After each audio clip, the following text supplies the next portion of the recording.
Party के नाम पर मुसलमानों को इकट्ठा करके क्या मुसलमानों को जहन्नम में ढकेलने जैसा नहीं है क्या?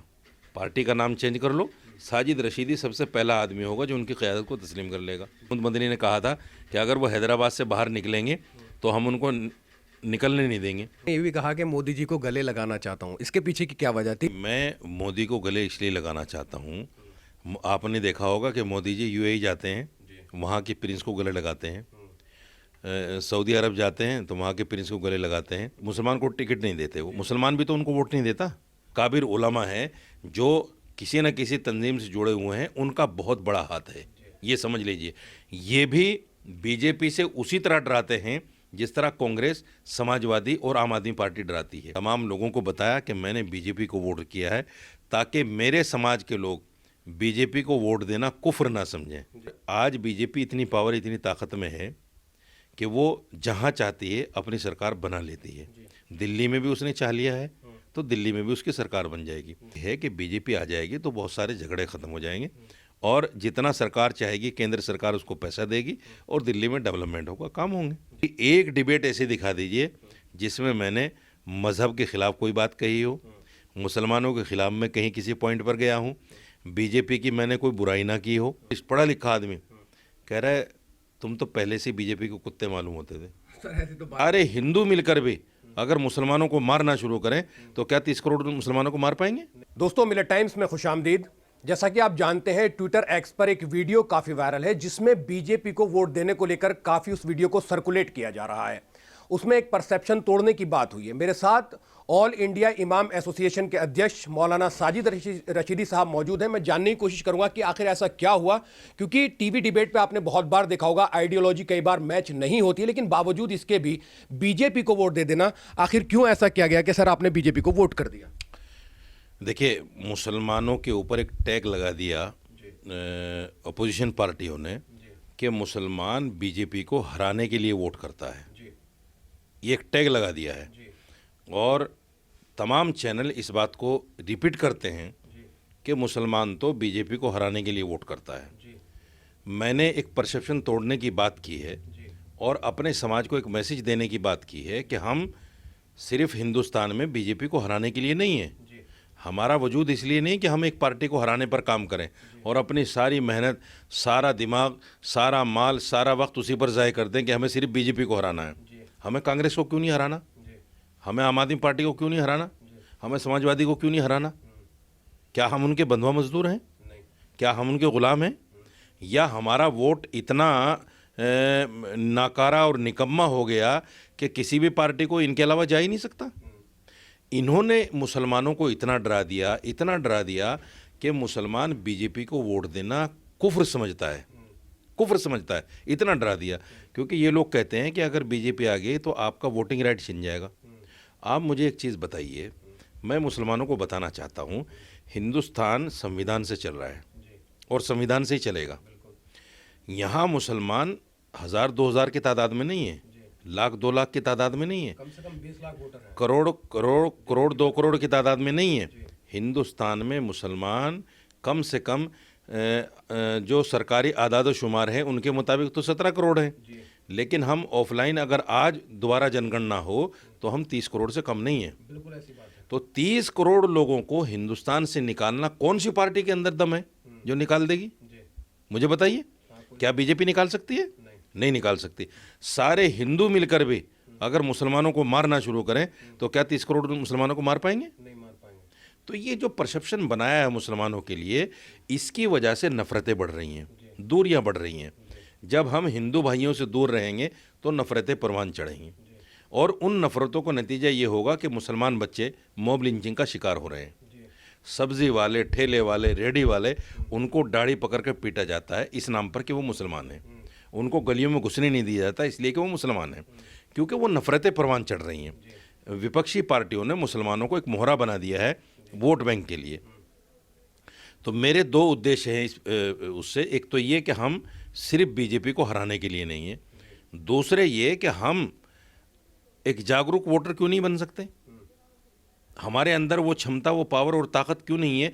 मेरा वोट भी इतनी अहमियत रखता है जितना वोट केजरीवाल का अहमियत रखता है। बिल्कुल सर, वोट बराबर है सबको। राहुल गांधी का जितना वोट अहमियत रखता है उतना ही मेरा भी अहमियत रखता है। तो हम तमाम मुसलमान मिलकर ऐसा क्यों नहीं कर सकते? मैं ये नहीं कहता कि बीजेपी को वोट करो आप, मैं बिल्कुल नहीं कहता। मैंने तो एक कौम को जगाने का एक सिलसिला शुरू किया है और मैं चाहता हूँ कि मेरी कौम जागे और ऐसी जागे कि जब भी हम किसी पार्टी को वोट करें, हम समाजवादी को वोट करें, लेकिन अखिलेश यादव को बिठाएं पहले और उससे कहें कि हम तुझे वोट करेंगे, बता हमें क्या देगा। सर, लिंचिंग की अगर बात करें या फिर दाढ़ी पकड़ के मारने की बात करें, ये जो परसेप्शन है ये कहीं ना कहीं बीजेपी का पॉइंट ऑफ व्यू समझा जाता है, क्योंकि बयान जो है उनकी तरफ से आते हैं, बटेंगे तो कटेंगे तो बटेंगे, इस तरह के जो बयान है वो बीजेपी की तरफ से आते हैं। और एक बात ये भी कही जाती है कि बीजेपी को मुसलमानों के वोटरों की जरूरत नहीं है, जब कहीं कैंडिडेट की लिस्ट आती है तो वो किसी मुसलमान को चुनाव में नहीं लड़ाते हैं, तो इस वजह से जो है मुसलमान बीजेपी को वोट नहीं करता है। ये सब परसेप्शन विपक्ष पार्टियों का बनाया हुआ है। आप मुझे बताइए, मुसलमान को वोट नहीं देते, मुसलमान को टिकट नहीं देते, वो मुसलमान भी तो उनको वोट नहीं देता। बहुत जगह मुसलमान वोट देता है सर। अगर आप लखनऊ जाएंगे और लखनऊ में जब विधानसभा के चुनाव होते हैं तो बीजेपी को बहुत वोट पड़ता है। और आपने टीवी डिबेट में बहुत बार देखा होगा जहां पर टीवी डिबेट में बड़े बड़े एंकर दिखाते हैं कि इतना % वोट मुसलमानों का बीजेपी को चला गया। मैं उसी बात पर आ रहा हूँ, सुनिए उसको। देखिए, अगर हम आज हमारे वोट की अहमियत कांग्रेस के पास भी नहीं है। कांग्रेस मुसलमानों के महल्ले में वोट मांगने नहीं आती, मुस्लिम नेताओं के साथ स्टेज शेयर नहीं करती। यही हाल अखिलेश यादव का है। यही काम अब दिल्ली में केजरीवाल ने किया। केजरीवाल साहब जो है ना सीलमपुर गए वोट मांगने, ना मौजपुर में गए, ना बाबरपुर में गए, ना ओखला में गए, ना जामा मस्जिद आए, ना बल्ली मारान आए, ना सदर गए। जो भी मुस्लिम इलाका है, एक इलाके का आप नाम बताओ जहां केजरीवाल वोट मांगने गया हो। क्यों नहीं गया? हमें इन तमाम विपक्षी पार्टियों ने अछूत बना के छोड़ दिया और इस नाम पर अछूत बना दिया कि मुसलमान बीजेपी को हराने के लिए वोट करता है। तो मैं ये कहना चाहता हूँ अपनी कौम से, और इसमें देखिए, मैं दोषी सिर्फ कांग्रेस पार्टी या समाजवादी या आम आदमी पार्टी को नहीं मानता। इसमें हमारे जो अकाबिर उलमा हैं, बड़ी तंजीमों के सरबराह हैं, उनका भी उतना ही दोष है। आपने देखा होगा महाराष्ट्र में एक लेटर निकला और उसमें ये लिखा गया कि जो आदमी बीजेपी को वोट करेगा उसका हुक्का पानी बंद कर दो। क्यों कर दो भाई, क्यों कर दो? आपने ये लेटर ऐसा कभी क्यों नहीं निकाला समाजवादी के लिए, क्यों नहीं निकाला कांग्रेस के लिए? क्या दे दिया हमें कांग्रेस ने, क्या दे दिया हमें समाजवादी ने? कांग्रेस ने 65 साल हिंदुस्तान में राज किया है। 65 साल में मुसलमान जो 4-5% था नौकरियों में, वो ज़ीरो पे आ गया। जो सियासत में 4-5% था वो ज़ीरो पे आ गया। और मुसलमान नेता की ये हालत है कि वो सिर्फ अपनी तो सोच सकता है, अपने अलावा दूसरे आदमी की नहीं सोच सकता। गुलाम नबी आज़ाद, अहमद पटेल, सलमान खुर्शीद, आप बताओ इन्होंने कितने नेता बना दिए मुसलमान, या कितने मुस्लिम बच्चे जो है अच्छी एजुकेशन लेकर जो है इनकी वजह से अच्छे पदों पे चले गए। तो ये सारा जो काम जो है, क्या मुसलमानों ने ठेका ले लिया बीजेपी को हराने का, या मुसलमान सिर्फ इसीलिए पैदा हुआ हिंदुस्तान में? आप जाइए नेशनल म्यूज़ियम में, वहाँ 37,000 नाम लिखे हुए हैं, 67,000 नाम लिखे हुए हैं जिन्होंने जंग आज़ादी में अपना बलिदान दिया। उनमें 37,000 नाम मुसलमानों के हैं। ये हमारे लिए गर्व की बात नहीं है, ये हमारे लिए फ़ख्र की बात नहीं है कि 67 में से 37,000 लोग मुसलमान हैं जिन्होंने खून दिया है देश के लिए। तो जब हम इतनी बड़ी तादाद में खून दे सकते हैं, बलिदान दे सकते हैं देश के लिए, तो क्या हम सीना चौड़ा करके ये नहीं कह सकते कि नहीं, हमारे वोट में इतनी पावर है कि हम अपने 100 मुसलमान बच्चों को जॉब दिला सकें? क्या हमारे वोट में इतनी पावर नहीं है कि हम अपने 100 मुसलमान बच्चों को अच्छी एजुकेशन दिला सकें, समाज में जीने का हक दिला सकें? क्या मुसलमान सिर्फ डर डर के जीने के लिए रह गया? तो इसमें जो विपक्षी पार्टियां हैं, उनके साथ साथ हमारे जो अकाबिर उलमा हैं, जो किसी न किसी तंजीम से जुड़े हुए हैं, उनका बहुत बड़ा हाथ है, ये समझ लीजिए। ये भी बीजेपी से उसी तरह डराते हैं जिस तरह कांग्रेस, समाजवादी और आम आदमी पार्टी डराती है। ये भी इसी तरह डराते हैं बीजेपी से। आप मुझे बताइए, मैं इनसे एक सवाल करना चाहता हूँ, कांग्रेस ने मुसलमानों को कहाँ खड़ा किया? वहाँ खड़ा कर दिया कि सच्चर कमेटी की रिपोर्ट आई कि मुसलमान दलित से बदतर ज़िंदगी जी रहा है। जब आपने 65 साल हुकूमत की है और मुसलमान ने आपकी आवाज़ पे लब्बैक कहकर, मौलाना अबुल कलाम जैसे लोग वो हिंदुस्तान में रहे और उन्होंने लोगों को पाकिस्तान जाने से मना किया, आपको याद होगी मौलाना अबुल कलाम आज़ाद की आखिरी तकरीर जामा मस्जिद पर खड़े होकर जो उन्होंने कहा कि मुसलमानों तुम बहुत बड़ी गलती कर रहे हो पाकिस्तान जाके। उन्होंने रोका मुसलमानों को। क्या इसलिए रोका था कि हम सच्चर कमेटी की रिपोर्ट के मुताबिक दलित से बदतर ज़िंदगी जिए? क्या इसलिए रोका था? इसलिए नहीं रोका था। इसलिए रोका था कि हम हिंदुस्तान में रहकर अपने अधिकारों की बात करें, हम अपने आप को पुलिस और दूसरी नौकरियों में लाएं, हमारा भी वजूद वही हो जो हिंदू भाइयों का वजूद है। क्यों नहीं हो सकता हमारा? इन तमाम पार्टियों ने मुसलमानों को अपने वोट बैंक समझकर अलग अलग खानों में हमें बांट के रखा हुआ है।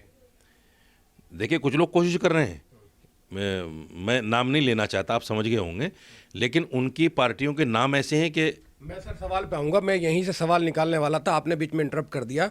मैं यही कहना चाहता हूँ, आप मुस्लिम लीडरशिप की बात कर रहे हैं तो वो बात करते हैं मजलिस इत्तेहादुल मुस्लिमीन के सदर असदुद्दीन ओवैसी बात करते हैं उसकी कि मुस्लिम लीडरशिप को मजबूत करो। अगर दूसरी पार्टी नहीं कर रही तो वो कर रहे हैं। अब उन पे बीजेपी का टैग लगा हुआ है, तो वो जब गठबंधन में आने को कहते हैं, किसी पार्टी के साथ आने को कहते हैं, तो कोई भी पार्टी उनको अपने साथ क्यों नहीं लेती और उन पर बीजेपी का टैग लग जाता है? नहीं, देखिए, मैं उन पे बीजेपी का टैग नहीं लगाता। मैं ये कहता हूँ, आपने आज़ादी के बाद में एक पार्टी का नाम सुना होगा, मुस्लिम लीग। जी, सुना था। मुस्लिम लीग को हमारे अकाबिर उलमा ने इसलिए नकार दिया क्योंकि वो मुस्लिम लीग उसका नाम था। अगर हम तमाम मुसलमान इकट्ठे हो जाएं, 17 करोड़, 20 करोड़, 30 करोड़ सारे इकट्ठे हो जाएं, तो भी हम सरकार तो बना नहीं सकते, क्योंकि वो 70% है और हम 30% हैं। तो 70% की हुकूमत बनेगी, हमारी तो बनेगी नहीं। और जो नफ़रतें हैं वो और ज़्यादा बढ़ जाएंगी कि भाई मुसलमान तो एक हो गया, अब हिंदू एक हो जाओ, जो काम तमाम पार्टियां तुष्टीकरण के नाम पे कर रही हैं। इनकी पार्टी का जो नाम है वो मजलिस इत्तिहाद बैनुल मुस्लिमीन है, मुस्लिम लीग से भी हटकर है। मुस्लिम लीग तो एक बार कॉमन नाम हो सकता है, लेकिन ये तो इत्तिहाद बैनुल मुस्लिमीन है, यानी सिर्फ और सिर्फ मुसलमानों में इत्तिहाद पैदा करने वाली पार्टी। तो इस पार्टी के नाम पर मुसलमानों को इकट्ठा करके क्या मुसलमानों को जहन्नम में ढकेलने जैसा नहीं है क्या? बताओ आप मुझे। मेरा मानना ये है, देखिए, मैं असदुद्दीन अवैसी की काबिलियत पर और उनकी नीयत पर बिल्कुल शक नहीं कर रहा हूँ, लेकिन मैं ये कह रहा हूँ कि एक अच्छे कायद आप साबित हो सकते हैं, लेकिन अपनी पार्टी का नाम तो कॉमन कर लीजिए, जिसको हिंदू मुसलमान सब लाइक करें। जब तक हम हिंदू भाइयों का सपोर्ट नहीं लेंगे, जब तक हम जिंदा नहीं रह सकते। मीन्स सियासत में, मतलब ये नहीं कि भाई हमें कोई मार देगा, सियासत में ज़िंदा नहीं रह सकते जब तक हम हिंदुओं का वोट ना लें। जैसे कांग्रेस पार्टी, समाजवादी पार्टी और आम आदमी पार्टी मुसलमानों के वोट के बगैर अपनी सियासत नहीं कर सकती, ऐसे ही मुसलमान अगर कोई अपनी पार्टी बनाए तो वो हिंदुओं के वोट के बगैर सियासत नहीं कर सकते हिंदुस्तान में। तो मेरा मानना ये है कि उनके अंदर कायदाना सलाहियत है, लेकिन पार्टी का नाम गलत है। पार्टी का नाम चेंज कर लो, साजिद रशीदी सबसे पहला आदमी होगा जो उनकी क़यादत को तस्लीम कर लेगा। ये आप अच्छी तरह समझते हैं। और इस पर मैं समझता हूँ कि तमाम मुसलमान और मुस्लिम रहनुमा और सब इस पर असदुद्दीन अवैसी चूँकि बाअसर आदमी है, रसूखदार आदमी है, पैसे वाला आदमी है, तो इसलिए मुस्लिम पर्सनल लॉ भी उसके सामने झुकता है, जमीयत उलमा भी उसके सामने झुकती है, सब उसके सामने झुकते हैं। आपको याद होगा महमूद मदनी ने कहा था कि अगर वो हैदराबाद से बाहर निकलेंगे तो हम उनको निकलने नहीं देंगे। हुई थी ये बात। तो उसको लोगों ने महमूद मदनी के बयान को उल्टा समझा कि आप कौन होते हैं कहने वाले, और ट्रोल कर दिया उनको और पता नहीं क्या क्या बातें। तो मैं सिर्फ ये कहना चाहता हूँ कि मुसलमानों के अंदर कायदाना सलाहियत की कमी नहीं है, लेकिन उसका मिसयूज़ हो रहा है। उसका इस्तेमाल अगर सही हो जाए, हमारे जो अकाबिर उलमा हैं अगर वो इखलास नीयत के साथ मुसलमानों को जोड़ने की बात करें, जमीयत इतनी बड़ी तंजीम है, अगर जमीयत मुसलमानों को आरएसएस की तरह एक मुट्ठी में जोड़ ले, क्या नहीं जोड़ सकती?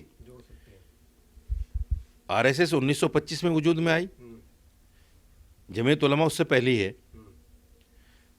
आरएसएस ने 100 साल में वो कारनामा कर दिया कि उसने 100 करोड़ हिंदुओं को एक सूत्र में बांध दिया। लेकिन जमीयत अपने मफाद की खातिर, जो एक घर का जमीयत एक घर की लोंडी बन गई, उस मफाद की खातिर इन्होंने मुसलमानों को एक नहीं होने दिया। जमीयत के सदर भी यही बनेंगे, दारुल उलूम के सदर भी यही बनेंगे, राब्ता आलम इस्लामी के सदर भी यही बनेंगे, चुनाव में एमपी का इलेक्शन भी ये लड़ेंगे, राज्यसभा भी यही जाएंगे। सारे मुसलमान उल्लू के पट्टे हैं, सारे मुसलमान अनपढ़ हैं, जाहिल हैं, उनमें न कायदाना सलाहियत है न उनमें सियासी सलाहियत है, बस सारी सलाहियत इस ख़ानदान में है जो सारे मुसलमानों की अपने आप को ये भी कहती है कि हम जो है पूरे मुसलमानों के ज़िम्मेदार हैं और मुसलमानों को अनपढ़ भी देखना चाहते हैं। जमीयत अगर चाहती तो क्या मुसलमानों के इलाकों में मेडिकल कॉलेज नहीं खुल सकते थे? बिल्कुल खुल सकते थे सर। लेकिन जमीयत ने नहीं चाहा। मुस्लिम पर्सनल लॉ बोर्ड अगर चाहता तो क्या मुस्लिम इलाकों में बहुत अच्छे स्कूल कायम नहीं हो सकते थे?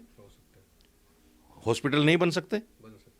जब सारी दुनिया से तमाम मुसलमान मुल्क इन लोगों को चंदा देते हैं तो क्या है उस चंदे के पैसे को मुसलमान बच्चों की तालीम पर खर्च नहीं कर सकते? या मुसलमान बच्चों को अच्छा स्वास्थ्य नहीं दे सकते? दे सकते हैं, लेकिन इन्होंने जानबूझकर ऐसा नहीं किया। ये हिटलर की राजनीति पर अमल कर रहे हैं कि अपनी कौम को अंधा और बहरा रखो, इनको सियासत का पता ना चल जाए, इनको पता ना चल जाए जमीयत का सदर बनने में कितना मज़ा है। इसलिए ये लोग कौम को अंधा बहरा देखना चाहते हैं, अनपढ़ देखना चाहते हैं। जमीयत से मैं दावे के साथ कह रहा हूँ आपके चैनल के माध्यम से, आप ये बता दो कितने बच्चों को इन्होंने अच्छी एजुकेशन में भेज दिया। अगर ये चाहते तो हर साल सैकड़ों बच्चे IAS PCS बन सकते थे, लेकिन इन्होंने कभी नहीं चाहा। इसके अलावा आप देखें ज़फ़र महमूद साहब, वो काम कर रहे हैं और लोग उनकी संस्था ज़कात फाउंडेशन से अच्छा फ़ायदा उठा रहे हैं, लोग IAS PCS बन रहे हैं। ये चाहते तो ये भी कर सकते थे, लेकिन उन्होंने इस तरफ कभी सोचा ही नहीं।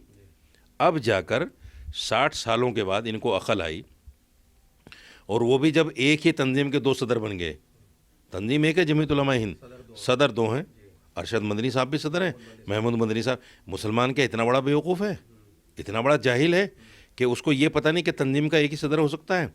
आप 2 बने बैठे हो और मुसलमान बेचारे इतने इनोसेंट हैं, उनको ये पता नहीं कि हम इन दोनों को जो है इन दोनों की खिदमत कर रहे हैं, इन दोनों के पैर दबा रहे हैं और ये गलत तरीके से सदर बने बैठे हैं, लेकिन मुसलमान कर रहा है। सर आपने अभी एक बात कही, आपने कहा कि अरविंद केजरीवाल जो हैं वो मुसलमान की जब विधानसभा थी वहाँ कहीं वोट मांगने नहीं गए, लेकिन राहुल गांधी ओखला भी आते हैं, राहुल गांधी सीलमपुर भी जाते हैं, जनसभा को संबोधित करते हैं, तो आपको नहीं लगा कि उन्होंने वोट मांगा है मुसलमानों का? हालांकि वो भी जो है मुसलमान वर्ड कहने से बचते हैं, वो भी जो है वो माइनॉरिटी चिल्लाते हैं, अल्पसंख्यक चिल्लाते हैं, लेकिन मुसलमान वर्ड इस्तेमाल नहीं करते हैं। ये बात उनके अंदर भी देखने को मिलती है। क्यों नहीं करते मुसलमान वोट? सवाल ये है कि जब आपने 65 साल मुसलमानों के वोटों पर राज कर लिया तो आज मुसलमान लफ्ज़ में ऐसा कौन सा कांटा आ गया कि मुसलमान कहने से घबरा रहे हो आप? आपको तो ये चाहिए था, अगर बीजेपी हमें मार रही है तो आपको बगल में लेना चाहिए था। आप कहते मुसलमानों की हिफाजत करने वाले हम हैं, आप हमारे पास आओ। मुसलमान क्यों गया कांग्रेस से? मुसलमान तो कांग्रेस का कोर वोट है, मुसलमान और दलित ये कोर वोट था कांग्रेस का, किसी भी हाल में कांग्रेस से जाने वाला नहीं था। क्यों गया? इसलिए गया कि आपने मुसलमानों को और दलितों को दिया कुछ नहीं दिया। एजुकेशन के नाम पे, स्वास्थ्य के नाम पे, नौकरियों के नाम पे हमेशा धोखा ही दिया है, तो मुसलमान चला गया। मुसलमान के पास पहले विकल्प नहीं था, मजबूर था। जब विकल्प मिला समाजवादी के रूप में वहाँ चला गया, बसपा के रूप में वहाँ चला गया, लोकदल के रूप में वहाँ चला गया, आम आदमी के रूप में वहाँ चला गया। मुसलमानों के पास विकल्प आया तो वो चला गया कांग्रेस से हटकर। गया इसीलिए कि कांग्रेस ने मुसलमानों की हालत बद से बदतर कर दी है। नौकरियों के नाम पे कुछ नहीं है। अब देखिए, अगर ये चाहते इन 60 सालों में तो मुसलमानों के और इदारे जामिया और अलीगढ़ मुस्लिम यूनिवर्सिटी को छोड़कर ऐसे बहुत सारे इदारे कायम हो सकते थे मुसलमानों के नाम पे, लेकिन नहीं किए कांग्रेस ने। इनसे अलग भी बहुत लोगों पे इतना पैसा है कि चाहे तो कौम के लिए बहुत कुछ कर सकते हैं। तो मैं वही कह रहा हूँ कि इन पार्टियों के अलावा अगर हम अपने कायदों का कायदाना रोल देखें तो वो भी हमारे लिए मनफी साबित होता है। उन्होंने भी हमारे लिए कुछ नहीं किया। मैं एक आदमी का नाम लेना चाहता हूँ, रशीद मसूद साहब मरहूम, दुनिया से चले गए, स्वास्थ्य मंत्री रहे, गंगों के थे। गंगों में अपने हॉस्पिटल की मरम्मत तक नहीं करा पाए। चाहिए तो उनको ये था, जब केंद्र में स्वास्थ्य मंत्री थे तो डिस्ट्रिक्ट सहारनपुर में कितना अच्छा हॉस्पिटल दे देते कि लोगों को दिल्ली ना आना पड़ता।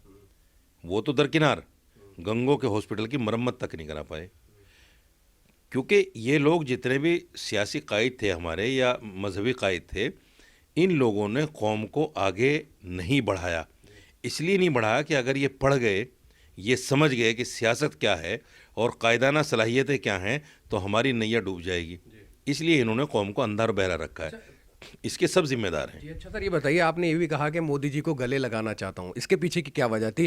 क्या आपको लग रहा है कि दिल्ली में जो है वो भारतीय जनता पार्टी गवर्नमेंट आने वाली है, जैसा कि एग्जिट पोल में दिखाया गया है? तो क्या वजह थी, आपने कहा कि मोदी जी को गले भी लगाना चाहता नहीं, मैं मोदी को गले इसलिए लगाना चाहता हूँ, आपने देखा होगा कि मोदी जी यूएई जाते हैं, वहाँ के प्रिंस को गले लगाते हैं।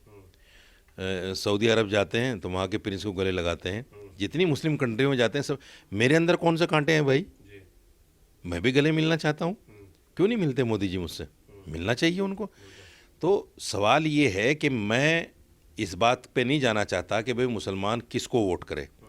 मैं इस बात पे काम करना चाहता हूँ कि मुसलमान अपने वोट को लेकर जागरूक हो जाए, अपने वोट की अहमियत को समझने लगे, और मुसलमान अपने वोट को सिर्फ इसलिए ना दे कि मुझे बीजेपी को हराना है या मुझे कांग्रेस को जिताना है, इसलिए करे कि मैं अपने वोट के ज़रिए से अपने बच्चों को कितना अच्छा पढ़ा सकता हूँ, अपने वोट के ज़रिए से अपने कारोबार को कैसे इस्टेब्लिश कर सकता हूँ, या मेरे समाज में जो गलत काम हो रहे हैं उनको मैं कैसे ख़त्म कर सकता हूँ अपने वोट की ताकत से। ये तमाम चीज़ें हम अपने वोट की ताकत से और अपने इतिहास से कर सकते हैं। लेकिन मुसलमानों में जो हमारे कायदीन, फिर मैं फिर कहता हूँ, वो भी फूट डाल के रखना चाहते हैं और सियासी पार्टियाँ भी फूट डाल के रखना चाहती हैं। तो मैं कौम को जगाना चाहता हूँ। मेरा मकसद ये कतई नहीं है कि बीजेपी को वोट किया जाए। मेरा मकसद सिर्फ अपनी कौम को, अपने समाज को जगाना है, और मैंने इसीलिए बीजेपी को वोट करके, हालांकि वोट देना अपना अधिकार है और उसको गुप्त रखना चाहिए, लेकिन मैंने उसको पब्लिश किया, तमाम लोगों को बताया कि मैंने बीजेपी को वोट किया है, ताकि मेरे समाज के लोग बीजेपी को वोट देना कुफ्र ना समझें, गुनाह कबीरा ना समझें। ये भी एक सियासी पार्टी है। और मैं तो ये कहता हूँ कि अगर हम 2014 में इसको वोट दे देते ना भर भर के, तो ये जो 400-500 मुस्लिम बच्चे मॉब लिंचिंग हुए ना, ये नहीं होते। ये जो दंगे हुए हैं जगह जगह, और मुसलमानों को जो गालियाँ हिंदू धर्मगुरु देते हैं, ये सब चीज़ें नहीं होती। सर, वोट भी तो मुसलमानों का इसी वजह से खिलाफ हुआ है कि लिंचिंग हुई है, बुलडोजर चले हैं, कटेंगे बटेंगे इस तरह के नारे लगे हैं। नहीं। और कहीं भी पकड़ के जबरदस्ती किसी से जय श्री राम के नारे लगवा दिए जाते हैं, उसकी पिटाई की जाती है। दिल्ली दंगों के दौरान आपने देखा होगा। इसी वजह से तो बीजेपी से नफरत का एक पैमाना जो है मुसलमानों में बढ़ गया है। नहीं, देखिए, बीजेपी से नफ़रत का पैमाना, ये चीज़ें नहीं, ये तो बाद में हुई हैं। अब 2014 में जब सरकार आ गई, उसके पहले ठीक है 2002 के दंगे, मैं उसको जस्टिफाई नहीं कर रहा हूँ कि भाई वो ठीक था, वो गलत था, बिल्कुल गलत था। और मैं आज भी कहता हूँ, कल भी कहूँगा, भले ही मैंने बीजेपी को वोट कर दिया, बीजेपी को वोट करने का मतलब सरेंडर हो जाना नहीं है। जो गलत है मैं उसको गलत कहूँगा। लेकिन मुझे बताइए, क्या कांग्रेस ने 55,000 फसाद नहीं दिए? मेरठ, हाशिमपुरा, मलियाना, भिवंडी, ये ऐसे बड़े देश के अंदर ऐसे झगड़े फसाद थे जिनमें सैकड़ों मुसलमानों को जो है मार दिया गया, ख़त्म कर दिया गया। आप 2002 के दंगों को गाते रहोगे। मैं जस्टिफाई नहीं कर रहा हूँ, मैं फिर कह रहा हूँ आपको, जस्टिफाई नहीं कर रहा हूँ। लेकिन कांग्रेस ने भी तो इतने बड़े फसादात दिए। बस फ़र्क क्या रहा कि कांग्रेस ने हमें बगल में भी दे के रखा, हमें चुमकारती भी रही और हमें मारती भी रही। आपने देखा होगा कि पीएससी ने मेरठ में 100 लड़कों को यूं खड़ा करके भून दिया, 100 लड़कों को, और जवान लड़कों को। क्या हुआ? कांग्रेस की सरकार थी, क्या हुआ उसमें? कितने लोगों को फांसी हो गई? कुछ नहीं हुआ। तो मैं ये कहता हूँ कि मुसलमान के लिए तमाम पार्टियां बराबर हैं। ना कांग्रेस हमें कुछ ज़्यादा दे रही है, ना समाजवादी कुछ ज़्यादा दे रही है। हमें अपने वोट की ताकत को पहचानना है, हमें अपने वोट की ताकत को पहचान कर उसका सही इस्तेमाल करना है। मेरा मकसद सिर्फ इतना है कि हम अपने वोट की ताकत को पहचानें, उसका सही इस्तेमाल करें, उसकी वजह से अपने बच्चों को नौकरियां दिलवाएं, उसकी वजह से अपने आप को हिंदुस्तान में एक ऐसा जागरूक नागरिक बनाकर पेश करें ताकि दूसरे लोग भी समझें कि हाँ, मुसलमान अब जाग गया है। सर, अगर जागरूक हो भी जाएं तो फिर सारे वोट किसको दिए जाएं? क्योंकि समाजवादी पार्टी अच्छी नहीं, कांग्रेस अच्छी नहीं, आम आदमी पार्टी अच्छी नहीं। अगर मजलिस इत्तेहादुल मुस्लिमीन की बात की जाए तो वो एक तबके की बात कर रही है, मुस्लिमीन इत्तेहाद होने की बात कर रही है। तो फिर क्या सारे मुसलमान भी बीजेपी को वोट डाल दें? देखिए, मैं ये कहता हूँ कि सारे मुसलमान इकट्ठे हो गए, अगर सबकी राय ये बनती है कि हमें समाजवादी को वोट देना है, तो हम समाजवादी को वोट दें, लेकिन उससे बैठकर तय करें कि आप हमें क्या दोगे, कितने हमारे बच्चों को नौकरियां दोगे, कितने हमें विधानसभा पहुंचाओगे, कितने हमें पार्लियामेंट में पहुंचाओगे, कितनी हमें सरकारी मराहत दोगे, ये सारी बैठकर हम तय बात करेंगे। करेगा कौन? कायद करेंगे हमारे। कायद कैसे करेंगे? कायद को कैबिनेट मिनिस्टर बना दिया जाता है, एक पद मिल जाता है, तो कौन पूछता है फिर बाद में? आपने बहुत देखा होगा आजम खान साहब कैबिनेट मिनिस्टर बन जाते हैं, 9 बार के एमएलए होते हैं, इतना मतलब रसूख रहता है उनका पार्टी के अंदर, बावजूद इसकी क्या हालत है सर उत्तर प्रदेश में कि समाजवादी पार्टी इतनी बड़ी पार्टी होती हुए 19% मुसलमान है उत्तर प्रदेश में, 6% यादव, उसके बावजूद वो मुख्यमंत्री बनते हैं। लेकिन आपने कोई ऐसी रैली देखी है आजम खान के लिए कि उनको जेल से निकालने का प्रयास हुआ हो या उनके लिए आवाज उठाई गई हो? देखिए, आपने सवाल भी कर दिया और आपने जवाब भी दे दिया। सवाल आपने ये कर दिया कि भाई मुसलमान के वोट की ताकत नहीं है कुछ भी, अगर वोट की ताकत होती आजम खान जेल में नहीं होते। और जवाब आपने ये दे दिया कि अखिलेश यादव उनको बचाने के लिए नहीं गए, वो जेल में पड़े हुए सड़ रहे हैं। वही आजम खान जब अपनी चरम सीमा पे थे अपनी ताकत की, आप मुझे बताइए मुसलमानों को उन्होंने क्या दिया? अगर हम इस पहलू से देखें आजम खान को, अगर वो अपने पीछे एक ईमानदार फौज उन बच्चों की कर लेते कि उन बच्चों को आपने नौकरियां दे दी, उन बच्चों को आपने रोज़गार दे दिया, उन बच्चों को आपने एजुकेशन दे दी, आपने जौहर यूनिवर्सिटी बनाई, बड़ा अच्छा काम है, मैं ये नहीं कहता कि अच्छा काम नहीं, अच्छा काम है, लेकिन आपने अपने पीछे नौजवान मुसलमान बच्चों की फ़ौज नहीं तैयार की जो आपके लिए खड़े होकर आपकी लड़ाई लड़ते। आप अपने आप में, अपने अहंकार में और अपनी सत्ता के नशे में चूर रहे और आप ये समझते थे कि मेरे जैसा कोई नहीं, ये तो हमेशा मैं ऐसा ही रहूँगा। वो लीडर कभी भी कामयाब नहीं रह सकता आखिर दम तक, मरते दम तक, जो अपनी कौम को, अपने समाज को साथ लेकर ना चले। ये समझ लीजिए आप बात। आपने बहुत अच्छी बात कही कि जो भी लीडर उठता है उसको राज्यसभा मिल जाती है, तो बात तो उसको एमपी में बना दिया जाता है। पार्टी में जिसका एक वजूद है सर, वही तो बात करेगा मुसलमानों की कि हम लोगों को क्या मिलेगा, हमारी बिल्कुल, नौकरियां बिल्कुल, इतनी होंगी। मैं- तो अब मैंने आजम खान का उदाहरण इसलिए दिया है कि वो बड़े नेता, शिफाउर रहमान बर्क साहब जो अल्लाह उनको जन्नत नसीब करे, वो भी बड़े नेता थे, बहुत सारे ऐसे मुस्लिम नेता गुजरे। लेकिन कौन बात करेगा सर कि हमारे इतने सारे वोट हैं, हम आपको वोट देंगे, तो बात कौन करेगा? बिल्कुल बिल्कुल, ये बात आपने बहुत अच्छी कही। देखिए, मैं इसी पर काम करूँगा इंशाल्लाह, और हम अपने अंदर इस तरह की कायदाना सलाहियत, देखिए हमारे अंदर कायदाना सलाहियतों की कमी नहीं है। बिल्कुल नहीं है सर। हमारे बच्चे ऐसे ऐसे काबिल हैं, ऐसे ऐसे काबिल हैं कि एक एक बच्चा जो है बिल्कुल वो कायद बन सकता है। सर सिपाहियों की कमी नहीं है, सिर्फ सिपह सालार की कमी है। सिपह सालार की कमी नहीं, हमारे अंदर सिपह सालारों की भी कमी नहीं कमी नहीं, है, बने लेकिन उनको ढूंढकर तैयार करने की, उनको आगे चलने की, उनको सिपह सालार बनने की और उनको बताने की कि आपके अंदर ये सलाहियत है, उसकी कमी है। बिल्कुल उसकी कमी है। हमारे जो मजहबी कायद हैं या हमारे जो सियासी कायद हैं, वो उन बच्चों को आगे नहीं बढ़ने देना चाहते। अगर वो आगे बढ़ जाएंगे तो इनकी जो क़यादत है वो कहीं ना कहीं ख़तरे में पड़ जाएगी। इसलिए अपनी क़यादत को बचाने के लिए उन बच्चों को दबा कर रखा गया है। हम ये चाहते हैं कि वो नौजवान बच्चे बाहर निकल के आएँ। देखिए, जमीयत के ख़िलाफ़ बोलना कुफ्र नहीं है। एक बात मैं आपको बता दूं, सवाल करना तो किसी मुस्लिम पर्सनल लॉ बोर्ड एक ऑर्गेनाइजेशन है। अगर हम उसके खिलाफ उससे बात करेंगे अपने समाज के लिए कि आपने समाज को क्या दिया है, तो ये कुफ्र नहीं है। यही बातें मैं समाज में लेकर जाना चाहता हूँ। हम अपने मजहबी कायदों से सवाल क्यों नहीं कर सकते? हम क्यों नहीं पूछ सकते कि आपने हमारे लिए मेडिकल कॉलेज क्यों नहीं बनाए, आपने हमारे लिए जो है एजुकेशन इदारे क्यों नहीं बनाए? क्यों नहीं पूछ सकते हम उनसे? ये पूछना कोई कुफ्र थोड़ा ही है। मुसलमानों के अंदर ऐसे बच्चे पैदा हों, ऐसे बच्चे सामने आए जो अपने मजहबी कायदीन से इस तरह के सवाल करें और मुसलमानों में इस तरह की कायदाना सलाहियत पैदा करें, मुसलमानों को एकजुट करने के लिए काम करें, ताकि मुसलमान जहाँ भी जाएं, जिस पार्टी को भी वोट करें, वो अपने हक़ और हुकूक की बात करें, अपने अधिकार की बात करें और फिर वोट करें। सर एक लास्ट सवाल पूछ रहा हूँ कि दिल्ली में आम आदमी पार्टी की जो सरकार है वो आ रही है या जा रही है? ये जो एग्जिट पोल दिखाए गए किस हद तक सही साबित हो सकते हैं? देखिए, एग्जिट पोल कुछ नहीं है, आप समझ लीजिए। हरियाणा में एग्जिट पोल सारे के सारे बीजेपी के खिलाफ थे और बीजेपी आ गई। महाराष्ट्र में जब चुनाव हुआ, आपने देखा सारे पोल खिलाफ थे, लेकिन सरकार बन गई। उद्धव ठाकरे की पार्टी को तोड़ दिया, शरद पवार की पार्टी को तोड़ दिया, जो इतनी पुरानी और अच्छी पार्टियां, जो सेकुलर पार्टियां मानी जाती थी। ये शिवसेना भी सेकुलर हो गई थी अब कांग्रेस के साथ लग के, नाम की सेकुलर।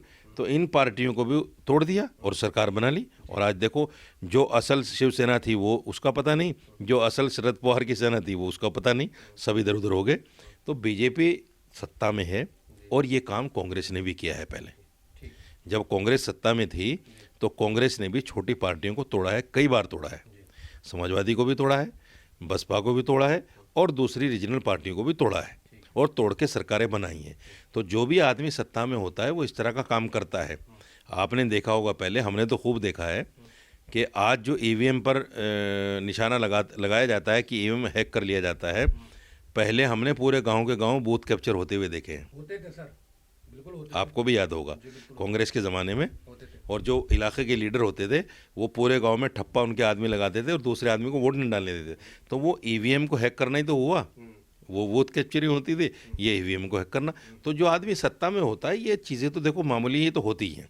हर आदमी चाहता है कि मेरी सत्ता लंबी चले और ये नहीं चाहता कि मैं लोगों को कुछ करके दूं तब लंबी चले, ये चाहता है कि डंडे के ज़ोर पर सब कुछ होता रहे। तो ये तो होता है। और आज बीजेपी इतनी पावर, इतनी ताकत में है कि वो जहाँ चाहती है अपनी सरकार बना लेती है। दिल्ली में भी उसने चाह लिया है तो दिल्ली में भी उसकी सरकार बन जाएगी। एक चीज़ और मैं कहना चाहता हूँ कि अगर दिल्ली में सरकार बीजेपी की बन गई तो ये जो रोज़ के झगड़े हैं ना एलजी के साथ में, कम से कम ये तो ख़त्म होंगे। सरकार को ये कहने का मौका नहीं होगा कि साहब एलजी काम नहीं करने दे रहा है, सारे काम आसानी के साथ हो जाएंगे।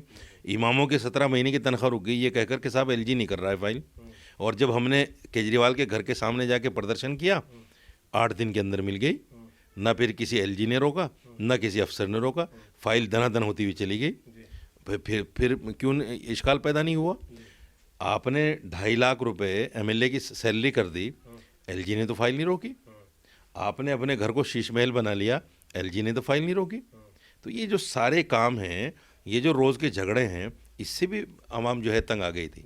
ठीक है, मैं मानता हूँ बिजली पानी इसकी सुविधा जो है केजरीवाल ने जो लोअर क्लास लोग हैं उनको मिली है, जो मिडिल क्लास हैं और अपर क्लास है उनको नहीं मिली है। ये रोजगार नहीं मिल पाया, जगह साफ नहीं हो पाई, साफ पानी, गंदगी देखो हर जगह कैसी है, रोड देखो आप जाके, डेवलपमेंट का कोई काम हुआ नहीं है। कोई काम नहीं हुआ सिवाय लड़ाई के। हाँ, शराब के ठेके ज़रूर खुले हैं जगह जगह, हर जगह शराब के ठेके खुल गए क्योंकि इनको उससे पैसा मिलना था, तो वो पैसा इन्होंने ज़रूर कमाया है।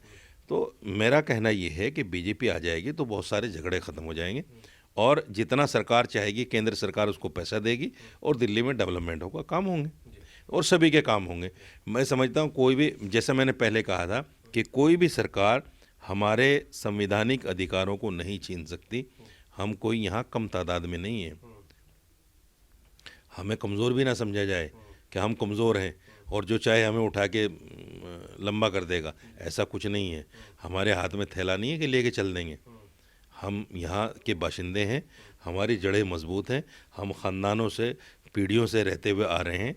हम देश को प्यार करते हैं, प्यार करते रहेंगे और देश को आगे बढ़ाने के लिए जो भी पार्टी काम करेगी उसका साथ देंगे। एक चीज़ और छोटा सा रिएक्शन चाहूँगा, काफ़ी लंबा इंटरव्यू हो रहा है सर। परसेप्शन एक ये भी है, लोग बहुत बाहर बात करते हैं, आपने भी सुनी होगी, वो कहते हैं कि मौलानाओं को टीवी डिबेट में नहीं जाना चाहिए। ये परसेप्शन किस दिन टूटेगा? ये परसेप्शन भी जमीयत उलमा हिंद ने बनाया है। जो लोग टीवी पे आते थे पहले, नेता मजहब कायदीन, उनकी जगह हम जैसा आदमी, मैं आपको बता दूं, बड़ा ताज्जुब होगा आपको। मनमोहन सरकार में मैंने 10 साल इमामत की है इफ्तार की, 10 साल। तो एक बार मेरे ख्याल के 2009 या 2010 की बात है, मैंने नमाज़ पढ़ाई। रशीद मसूद, ग़ुलाम नबी आज़ाद, शफीकुर रहमान बर्क और बहुत सारे मुस्लिम एमपी मेरे पीछे नमाज़ पढ़ी। हालांकि रशीद मसूद साहब मरहूम, वो मेरे इलाके के और मेरे बाप दादाओं को सबको जानते हैं। नमाज के बाद मुझसे कहने लगे, अरे भाई इमाम साहब आपने कुरान बहुत अच्छा पढ़ा है, कहाँ से हो आप? तो मैंने चिढ़ में कह दिया कि भाई मैं तो बिहार से हूँ। बोले नहीं, आपकी भाषा तो नहीं लग रही है बिहार की। मैंने कहा कहाँ की लग रही है? बोले ऐसी लग रही है जैसे सहारनपुर मुजफ्फरनगर की हो। मैंने कहा भाई मैं गंगो के पास में फलां गाँव है, मैं वहाँ का हूँ। तो उनके अल्फाज सुनिए क्या थे। उनके अल्फाज ये थे, अरे वहाँ उस गांव का आदमी प्राइम मिनिस्टर हाउस में इमाम। अचंभा हो रहा था उनको, ताज्जुब हुआ उनको। यानी जो लोग ये नहीं चाहते कि मेरे इलाके का आदमी यहाँ तक पहुँच जाए, उनकी सोच और उनको ऐसे ही ताज्जुब होगा। ऐसे ही हमारे माशाल्लाह जमीयत उलमा हिंद के जो सरबराह लोग हैं, वो भी चाहते हैं कि हमारे इलाके के लोग तरक्की ना करें, वो टीवी पर ना आएँ। ये सब परसेप्शन उन्होंने बनाया है कि दारुल उलूम से फतवा निकालने की क्या ज़रूरत थी इसमें? टीवी पे बैठने को मना दी नहीं है, टीवी पे उन लोगों को बैठने के मना दिए जिनको बहुत सारी बातें मालूम नहीं होती, जिनको लेक ऑफ नॉलेज होती है, नॉलेज नहीं होती, और वो जाते हैं फिर जवाब नहीं दे पाते। ऐसे लोग जो टीवी पे आकर बैठते रहे, मैं नाम तो नहीं यहाँ नहीं लूंगा, लेकिन उनके लिए भी तो परसेप्शन है कि उन लोगों को नहीं जाना चाहिए टीवी पे। देखिए बात सुनिए, कोई भी आदमी माँ के पेट से तो आलिम पैदा नहीं होता, उसे 10 साल 15 साल मदरसे में लगाने पड़ते हैं जब जाके आलिम होता है। और फिर मदरसे में आलिम होने के बाद फिर उसको हाउस जॉब भी करना पड़ता है, किसी मदरसे में पढ़ाना पड़ता है, जब जाके वो पढ़ कर के तैयार होता है। कोई भी डिबेट में जब आदमी बैठेगा तो ऐसा तो है नहीं कि वो डिबेट की ट्रेनिंग लेके आया कहीं से, कुछ गलतियाँ भी होंगी। तो ऐसा क्यों होता है कि हिंदू जो लोग डिबेट में बैठते हैं उनकी तो हिंदू लोग सब तारीफ़ करते हैं, भाई आपने बड़ा अच्छा कहा, आपने बड़ा अच्छा कहा, और मुसलमान जो बैठ रहे हैं उनको गालियाँ दे रहे हैं लोग। ऐसा क्यों नहीं कहते? जैसे दारुल का एक फतवा निकला कि साहब मौलवियों को डिबेट में नहीं बैठना चाहिए, हमने उनसे कहा कि भाई ठीक है हम डिबेट में नहीं बैठेंगे, लेकिन आप एक ऐसे आलिमों की जमात तैयार कर दो जो इस तरह की डिबेट अटेंड करे। नहीं बैठेंगे हम। आपने वो जमात भी तैयार नहीं की और आप हमें भी नहीं बैठने दे रहे हो। क्यों भाई? ये सारे अधिकार आप ही के पास होंगे, जमीयत के सदर भी आप ही होंगे, राब्ता आलमी में न्यूज़ से एक प्रोपेगेंडा सेट किया जाता है, कम से कम वो प्रोपेगेंडा रुक जाएगा अगर मुसलमान वहां जाने से नहीं रुकता। क्योंकि हमने जब ये सारी चीज़ें पैदा हुई तो मैंने खुद और कई लोगों ने मेरे साथ में, हम 1.5 साल तक नहीं गए। लेकिन पता क्या हुआ? उसके बाद ये हुआ कि नाहरी वाले को, जल्ली वाले को टोपी पहना के बिठा दिया और उनको मौलाना करके बिठा दिया, और उनको अलिफ से बे भी नहीं आता। जिस आदमी को एजेंडा सेट करना है उसे तो करना है। 12 साल से 15 साल से मैं डिबेट में बैठ रहा हूँ। मैं आपको दावे के साथ ये बात कह सकता हूँ, आप मेरी एक डिबेट ऐसी दिखा दीजिए जिसमें मैंने मज़हब के ख़िलाफ़ कोई बात कही हो, मुसलमानों के ख़िलाफ़ में कहीं किसी पॉइंट पर गया हूँ, बीजेपी की मैंने कोई बुराई ना की हो, या मैंने कोई गलत काम की बुराई ना की हो। सर वीडियो इसीलिए वायरल हो रही है आपकी कि आपने बीजेपी की बुराई की है और आज उसी को वोट डाल दिया है। यस, ये आपने पॉइंट की बात कही। अगर मैं बीजेपी का पिट्ठू होता पहले से तो आज मेरी वीडियो वायरल नहीं होती। मैंने हमेशा बीजेपी की मुखालफत की है, लेकिन मेरे खिलाफ भी फतवे। आज मैंने जब ये वोट डालने के बाद वीडियो बना के डाली तो उसमें एक जर्नलिस्ट हैं कैराना इलाके के, मैं नाम नहीं लूँगा, वो पता क्या लिख रहे हैं? जर्नलिस्ट, पढ़ा लिखा आदमी, कह रहा है तुम तो पहले से बीजेपी को कुत्ते मालूम होते थे। सर ऐसी तो बातें बहुत सारी हो रही हैं, मतलब उन्होंने लिख दिया है लेकिन ऐसी बातें मतलब ये पढ़े लिखे आदमी का काम है, बिल्कुल पढ़े लिखे आदमी का काम नहीं है। अरे लड़ो भी तो कम से कम तहजीब के दायरे में तो लड़ो। बड़े लोग कहते हैं कि अगर कोई बात कहनी भी पड़े तो कम से कम ऐसी बात ना कहो कि आमना सामना और नजरें ना मिले।